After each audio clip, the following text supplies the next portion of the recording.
E o nosso tema é extremamente importante, né? A dor neuropática. E a gente chama a atenção da neuropática porque a gente precisa de uma abordagem farmacológica e também uma não farmacológica. E aqui a gente fica muito confortável para falar sobre a acupuntura. Bom, a dor neuropática, ela é qualquer sensação desconfortável que seja causada por uma lesão ou por uma doença do sistema somatosensorial, ou por ambos. E pode ser tanto a nível central quanto a nível periférico. Segundo a IASP, né, tem uma denominação mais simpática, né, são sinais e sintomas de acoplamento de perturbação ou perda sensorial e também de dor associada com ou sem hipersensibilidade no local. E, além disso, tem que resultar em uma ativação anormal da via nociceptiva e na disfunção do sistema somatosensorial. Então, esse é a denominação do IASP, mas o que vale para a gente é que a estatística vai variar muito, desde as classes, né, mais simples ou idosos, ou quem tem oncologia, outros casos, mas em média 7 a 10% das pessoas no mundo têm uma dor neuropática. E essa dor neuropática ela é muito difícil, tanto de reconhecer quanto de tratar. Infelizmente, ela é frequentemente subdiagnosticada e subtratada. A gravidade dessa dor neuropática ela é muito importante na vida diária do paciente e também como é difícil a sua resposta aos tratamentos. Então, ela abrange, né, um amplo espectro de sintomas. O paciente vai chegar para a gente com histórias que não são tão claras e que merecem uma identificação muito importante. A gente vai ver no decorrer dos slides a quantidade de patologias que podem ser a causa da dor neuropática.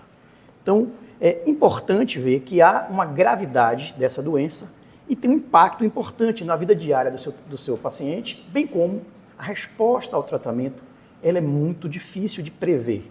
Cada pessoa vai responder de uma forma diferente, às vezes com a mesma prescrição, com o mesmo protocolo, e as respostas serão muito diferentes desses pacientes. Então, chama atenção que o paciente vai chegar no consultório com uma ampla gama de sintomas. Ele vai chegar e vai dizer, olha, eu tenho descritores que podem ser só uma queimação, pode ser um alfinete, um agulhamento, um formigamento, uma pressão no meu corpo, como se fosse uma facada, um aperto, um choque elétrico. Qualquer fala dessa já deve chamar a sua atenção para a dor neuropática. Afinal de contas, a dor de nervo, ela geralmente se caracteriza por algum desses descritores. Essa dor ela pode ser espontânea, ela pode ser também provocada a um toque ou mesmo até por uma mudança de temperatura. Então, infelizmente, existem diversos descritores que deixam um pouco confuso qual é o tipo de dor neuropática a ser tratada. Por isso, foi escolhido, ou pelo menos colocado, como 3 categorias importantes. Primeiro, se ela é evocada, ou se ela é espontânea, ou ainda se ela é referida. Por que é importante, no momento da consulta, a gente diagnosticar esse tipo de informação do paciente? Porque se uma dor é evocada, ela requer um estímulo para ter essa resposta dolorosa. Se ela é espontânea, o que já demonstra mais gravidade, né, ela provavelmente vai mostrar que existem áreas somatosensoriais que estão ou irritáveis ou excitáveis, alguma coisa está de errado, que ela está percebendo a mais do que deveria naquela área. E essa dor referida, como eu já coloquei, né, ela pode ser em locais diferentes, você sentir do local onde está a sua lesão. Então você pode referir que está doendo em algum lugar, mas a gênese, a origem ser em outro local, o que ainda vai dar mais dificuldade para o diagnóstico. Bom, outra coisa importante é identificar, essa lesão é por fibra motora, é por fibra sensitiva, ou é por fibra autonômica, ou 2 dessas, ou 3 dessas. Então, identificar a causa é fundamental para um diagnóstico e depois para uma terapêutica mais adequada. Geralmente, né, as mononeuropatias, elas são ou traumáticas ou através de radiculopatias, de compressão. E as polineuropatias, essas realmente são muito mais importantes. Então, falando da mononeuropatia, o que a gente tem de comum? O famoso túnel do carpo. A pessoa tem uma compressão em um determinado nervo e esse nervo mediano normalmente impede dela ter a sua vida normal. Isso é muito comum hoje, né? O celular, os próprios bancários antigamente, a digitação, isso gera muito esse tipo de dor. Outra coisa que está chegando muito frequente no nosso consultório é o ciclista. Né? Essa dor que ele tem, essa posição, ele fica pressionando o ulnar e tem sido muito frequente também esse tipo de mononeuropatia em virtude do crescimento dos ciclistas, né, no país. Outro caso interessante é que a pessoa tem um problema no joelho ou qualquer outro motivo, passa a usar uma muleta. Ela começa a ter a chance de ter a mão caída, porque ela vai comprimir também o outro nervo. Enfim, a gente tem, o óbvio, a ciatalgia, aquela dor causada pela hérnia de disco, né, que é muito frequente na nossa população. Espera-se no mundo que pelo menos 70% da população um dia tenha uma dor lombar e provavelmente ela pode evoluir para uma ciatalgia. As polineuropatias são mais complexas. Geralmente são causadas por doenças mais graves, como a diabetes, que é muito frequente na população e é muito difícil de tratar. Geralmente, esses pacientes que têm uma diabetes descontrolada por muito tempo, ele vai dar muito trabalho para você corrigir, e já chamando a atenção que você não consegue tratar uma neuropatia diabética se você não trata a diabetes. Então, muitas vezes, o médico da dor se preocupa com a dor e não pede uma glicemia, e aquele paciente não está sendo acompanhado por endócrino, ou está mal acompanhado. E aí você está enxugando gelo, porque você não está tratando a causa, que é essa glicemia alta. HIV, alcoolismo, né? A desnutrição, que geralmente acompanha o alcoolista, doenças como renal, hepática, porfiria ou tireoide, deve ser sempre investigado também, e mais, as doenças mais complexas, apesar de mais raras, então o mieloma múltiplo, a amiloidose, arboviroses, hoje chikungunya, zika, dengue, podem também cursar com dor neuropática. Os organofosforados que estão aí na alimentação de qualquer jeito, os metais pesados e as deficiências nutricionais, tanto para mais quanto para menos. Né? As deficiências da vitamina D, E, B1 e B12, bem como o excesso da B6. Então hoje tem essa moda de você estar repondo vitaminas de qualquer jeito, comprar polivitamínicos, e você pode ter uma neuropatia por excesso da vitamina B6. Então ficar atento, né, quando você for fazer a sua consulta, pedir exames e observar se esse paciente está com o perfil de vitaminas dentro da normalidade.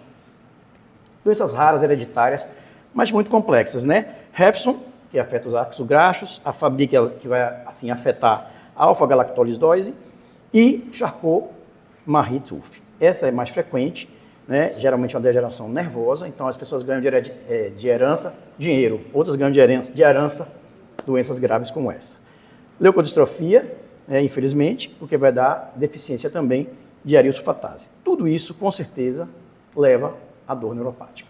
E as medicações mais habituais, as medicações mais comuns, amiodarona, cloroquina, digoxina. Quantos dos nossos pacientes estão usando isso hoje? Eles têm que ser avaliados, porque também são causas de dor neuropática. O lítio, as estatinas estão frequentes e, obviamente, e mais comum, os antineoplásicos normalmente vão causar com dor neuropática. Então, seguindo, como é que a gente faz um bom diagnóstico, né? O que é importante? É a história clínica. É usar todos os recursos, conhecer seu paciente, perguntar, investigar. Afinal de contas, você já sabe o que pode vir. Então, busque nele essas informações.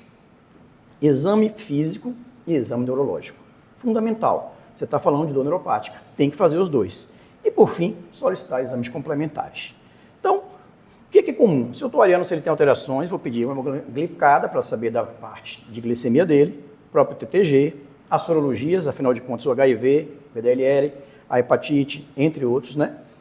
Pedir a ECA para ver se ele tem amilose, pedir FAM, ANCA para ver se tem vasculite, enfim, existe uma série de exames que você pode solicitar para que ele dê uma segurança maior se você está diante de um paciente que pode ter uma causa neuropática. O hemograma, o VHS, a glicemia, TSH, a paratireoide, como já falei, T4 livre, e a vitamina B12. Outros exames também são importantes, né? A eletroneuromiografia. Mas lembre, ela só vai pegar fibras grossas, ela não vai pegar as fibras finas. Então, é um exame que só vai ver uma parte da possibilidade da dor neuropática. Os questionários, que são muito comuns e validados hoje, o DN4, que pode ser o auto-administrado, né? E o LANS. Os dois têm forte recomendação para serem utilizados durante a consulta de um paciente com a possibilidade de dor neuropática.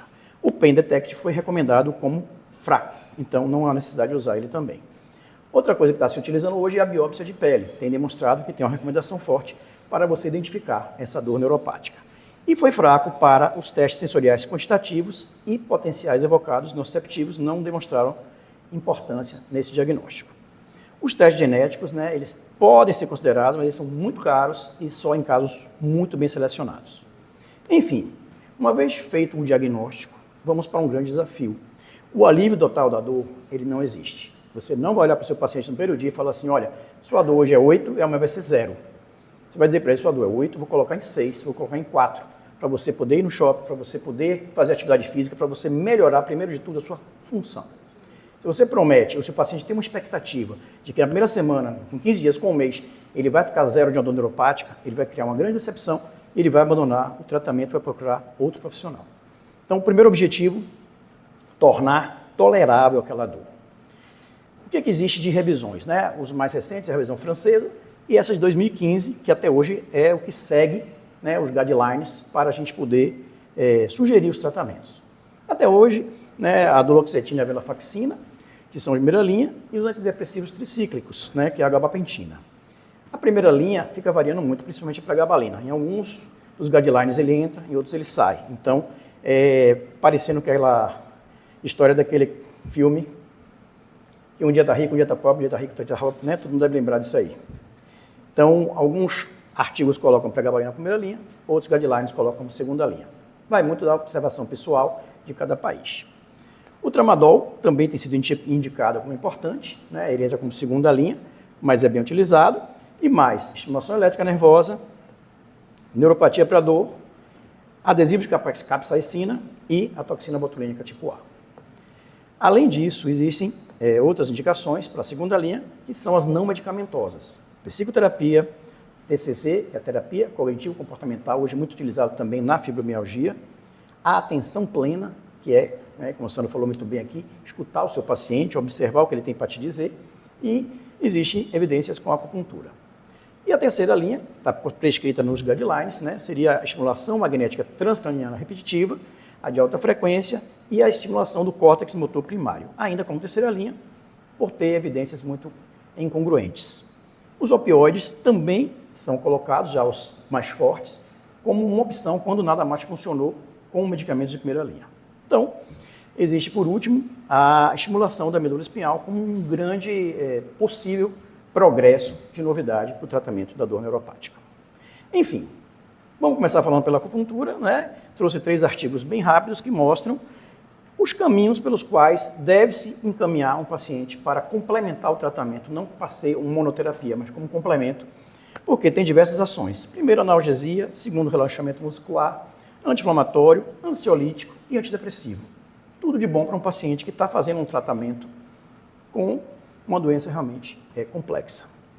Existe possibilidade de mecanismos de sensibilização central, neurotransmissores, ajuda na flora intestinal, regulação imunológica, o melhor estresse oxidativo, melhora a inflamação. Então, são benefícios importantes para o paciente que está precisando fazer o tratamento da medicina da dor neuropática. Um segundo artigo, também vai mostrar em mieloma múltiplo, ele mostra que quando você agulha os nervos, você tem uma estimulação de secreção de neurotransmissores, principalmente endorfina e encefalina, que são, obviamente, analgésicos naturais. O efeito anti-inflamatório, né, geralmente é estimulado, né, quando passa a agulha pela pele, é a liberação dos peptídeos opioides, que vai diminuir essas citocinas pró-inflamatórias, funciona como analgésico realmente. O outro artigo, né, que vai terminar aqui a parte de acupuntura, mostra que a evidência se baseia no substrato celular e molecular, que vai fazer o quê? A imagem do cérebro vai funcionar da seguinte forma: você vai estimular os mesmos caminhos das vias aferentes da dor e há um estímulo para que o próprio corpo libere substâncias analgésicas semelhantes à resposta à dor. E aí são mais ou menos semelhantes os peptídeos opioides, o glutamato, os receptores NMDA e AMPA. E por fim, a eletroacupuntura, que foi um grande avanço dentro da acupuntura, onde ela saiu só de agulhas, e esse simples aparelho, que é semelhante ao TENS da fisioterapia, se mostrou que nas frequências de 2 e de 100 Hz, eles conseguem, né, através desses peptídeos evocados, liberar encefalina e dinorfina na medula espinhal. Obviamente, 2 bons analgésicos complementares para qualquer tratamento de dor. Aí o paciente fala, não, doutor, mas eu também quero remédio, porque minha dor não está passando com nada, a acupuntura está bom, a fisioterapia está bom. E aí você pergunta assim, mas onde dói? E ele te olha, aqui, ó, está doendo aqui. Infelizmente, às vezes o paciente, né, ele cursa com queixas de várias dores, várias partes do corpo. E aí você vai dizer para ele, olha, os guidelines, infelizmente, têm uma eficácia moderada quando a gente fala de só medicamentos. Então, o princípio é tratar de forma multimodal. E quando for falar de medicamento, também utilizar diversos recursos da própria medicina, no sentido de que uma medicação pode ser sinérgica com a outra. Então, vários remédios podem ser melhores do que um só. Você diminui as doses, aumenta o sinergismo e diminui efeitos colaterais quando as doses são mais baixas. Explicar para o seu paciente que esse tipo de tratamento requer medicações estranhas para ele, como antidepressivos e anticonvulsivantes, é fundamental. Explicar para ele que antidepressivo e anticonvulsivante pode demorar de agir. E o que é pior, nos primeiros dias pode até ter efeitos colaterais sem ter benefícios. Mas se ele não tiver adesão e confiança, ele não vai conseguir hoje o que tem de melhor no tratamento da dor neuropática, que são exatamente essas duas classes medicamentosas que não foram desenvolvidas para a dor neuropática, mas hoje estão bem consolidadas. Então, sinergismo entre diferentes fármacos para exatamente reduzir os efeitos colaterais por menos doses. E o que diz os guidelines? Anticonvulsivantes, antidepressivos, opioides e os adesivos, que a gente vai ver aí mais à frente. Então, essa figura mostra claramente onde cada um vai agir. É importante lembrar que, se a gente está falando de sinergismo, a gente vai tentar com que a menor força dessa dor suba e a maior força da dor inibitória desça para segurar essa subida. Esse é o princípio básico do controle da dor. As vias nociceptivas ascendentes têm que ser freadas e normalmente são freadas quando estimula as vias descendentes inibitórias para frear as vias nociceptivas ascendentes. Esse é o princípio do tratamento da dor. E aí, o anticonvulsivante ele foi colocado por quê? Porque ele tem, a sua fisiopatologia, a epilepsia e a dor neuropática como um caminho semelhante. Os dois querem controlar a hiperexcitabilidade neuronal.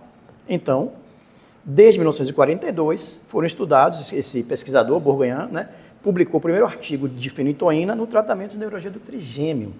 E desde a década de 60, intensificou-se mais os tratamentos para que essas medicações fossem utilizadas no tratamento das dores neuropáticas. E qual é o caminho?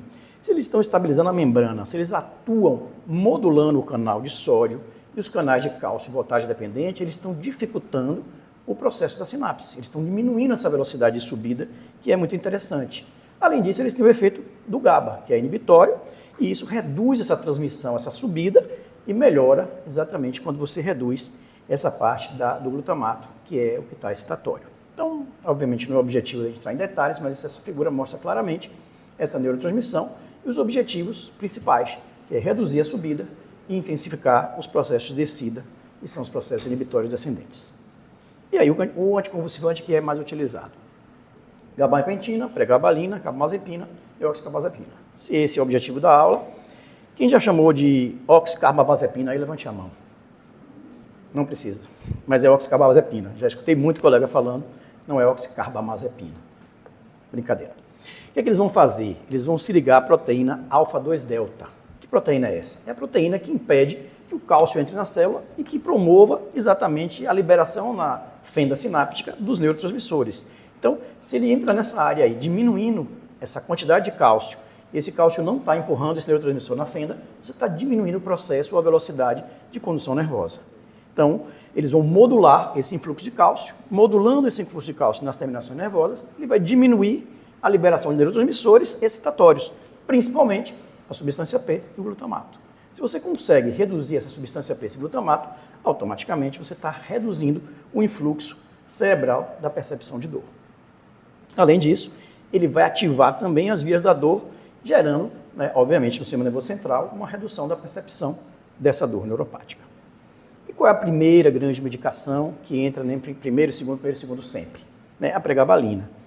Para muitos, muito querida, muito utilizada, grandes benefícios, eficácia na dor neuropática, eficácia na dor central pós-lesão medular e muito eficaz na dor pós-AVC, que é outra dor neuropática extremamente complexa de tratar. O paciente ele cuida do AVC dele e quando ele pensa que se livrou do risco da morte, o risco dos problemas, vem a dor neuropática. Uma dor neuropática que complica, que muda a vida desse paciente, mesmo ele tendo controlado a pressão, mesmo ele tendo tratado o AVC. Essa consequência para ele, às vezes, é muito cara e precisa ser tratada também. Essa pregabalina tem a farmacologia mais linear, então ela é mais fácil de titular, por isso ela fica, às vezes, na primeira linha. Ela consegue realmente iniciar o tratamento e já ter doses que já dão mais resultados, diferente dos outros medicamentos da mesma classe. E uma titulação com 75 mg, você pode começar só à noite, depois de 5 dias colocar para 2 vezes por semana, lembrando que não deve passar a dose máxima de 600 mg. A gabapentina, ela tem a diferença, ela não apresenta essa farmacocinética linear, porque tem uma saturação que é diferente nessa absorção do oxigênio, com isso fica mais imprevisível, então tem que ter mais cuidado na titulação. É melhor aquela lei do idoso, Comece baixo e siga devagar. Então, se você começar 300 a 400 mg, vai aumentando com prazos maiores e observando esse paciente. Lembre que clínica da dor é diferente de emergência. Você vai ter que ver esse paciente com frequência. Você vai falar com esse paciente com frequência. E esse momento de ajuste de dose é fundamental. Você não tem como ajustar uma dose vendo o paciente de 15 em 15 uma vez por mês. Então, diferente da anestesia, que você acaba a anestesia, acabou ali o acordo com a pessoa, a clínica da dor é um casamento. Você começa e não separa nunca mais. Enfim, aumentar até 3.600 seria a gabapentina. A prima carbamazepina também trabalha, né, bloqueando esses canais de sódio, de cálcio e voltagem dependente. Se você não despolariza a célula, obviamente esse estímulo nervoso fica mais limitado e você consegue ter uma estabilidade mais dessa membrana e com isso você vai retardar essa recuperação do íon. Com isso, o estímulo nervoso não passa. Suprime também a atividade espontânea, mas a condução normal continua. Por isso que é utilizado também nas convulsões. Começar também com 200 mg a cada 8 horas, podendo chegar até 1.600. Mais uma vez, titulação com observação diária. O que é que tem de efeito comum? Sonolência, náusea, vômito, ataxia, diplopia, vertigem. Cuidado com a polifarmácia. Geralmente esse paciente vem usando outras medicações, inclusive hipnóticos, indutores do sono, que vão ter efeitos somados. Então, ficar atenção a quedas noturnas, principalmente nos idosos. É raro alteração hepática, é raro leucopenia e é raro eritema cutâneo. Para muitos, né, todos os guidelines, na neurologia do trigêmeo é a droga de eleição. Somente lá. Mais nada. Então, pode ser pouco expressiva, onde se colocava antigamente, que é na neuropatia diabética, na neurologia pós-herpética e na síndrome de Guillain-Barré. Pouco expressiva, não utilize. A prima carnal dela, a oxcarbamazepina, foi desenvolvida pelo mesmo princípio e é mais segura e eficaz. Em alguns lugares, em alguns guidelines, pode ser primeira linha. A principal indicação é a mesma, neurologia do trigêmeo e do glossofaríngeo. 150 mg, 2 vezes ao dia, gradualmente aumentar para 300, não passar de 1.200. Apesar da literatura botar 1.800, tem que ter bastante cuidado, dividir de 2 a 4 tomadas ao dia. E os antidepressivos? Bom, a história é similar dos anticonvulsivantes, né? Eles vieram desde 1960 com a imipramina, eles foram desenvolvidos para um objetivo, mas estão conseguindo ter objetivo em outro lugar, que é exatamente essa ação analgésica, independente de ter ação antidepressiva. Então, menos dose, ele não precisa de dose antidepressiva para já conseguir ter dose analgésica, ou seja, menos efeitos colaterais do que quando usa o antidepressivo para a depressão, onde o psiquiatra precisa de doses muito mais altas. E aí, observou-se que a dose analgésica era melhor do que usada para o transtorno de humor. Então, hoje, para você ter uma ideia, atrás dos anti-inflamatórios opioides, esses antidepressivos são a medicação mais prescrita para dor, depois dessas duas classes. São duas, tricíclicos e duais, né? Os tricíclicos, eles vão agir... Vamos explicar. Primeiro esse slide aqui. Onde está agindo as medicações? Vou chamar a atenção aqui. As vias ascendentes e nas vias ascendentes, tanto o canabidiol quanto a ketamina, estão dos dois lados. Então, são duas situações que vale a pena observar. Se eu tenho uma medicação que tanto age na transmissão ascendente quanto age na transmissão descendente, essas medicações devem ser bem observadas nos nossos tratamentos.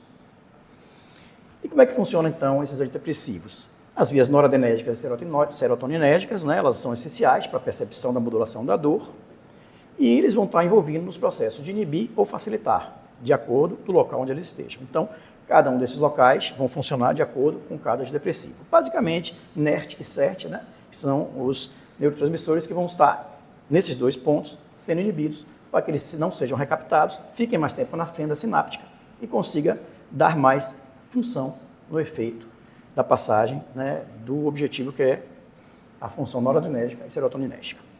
Lembra que eles começam lá em cima no lóculo cerúleo, no tronco cerebral, e essa noradrenalina ela vai inibir através dos alfa-2 adrenérgicos. Essas fibras, normalmente, elas estão no corno dorsal da medula espinhal e vão ter o efeito antinociceptivo e redução na percepção de dor, quando eles bloqueiam essa subida desses estímulos externos.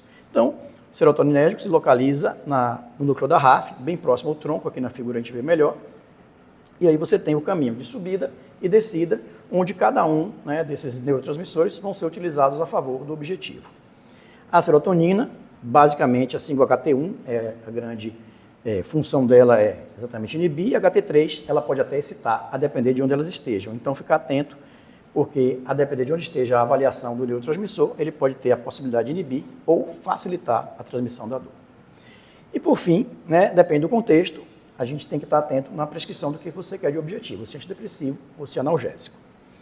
Os antidepressivos tricíclicos e os inibidores, né, da recaptação de serotonina e noradrenalina aumentam essa disponibilidade. da noradrenalina e da serotonina no sistema nervoso central.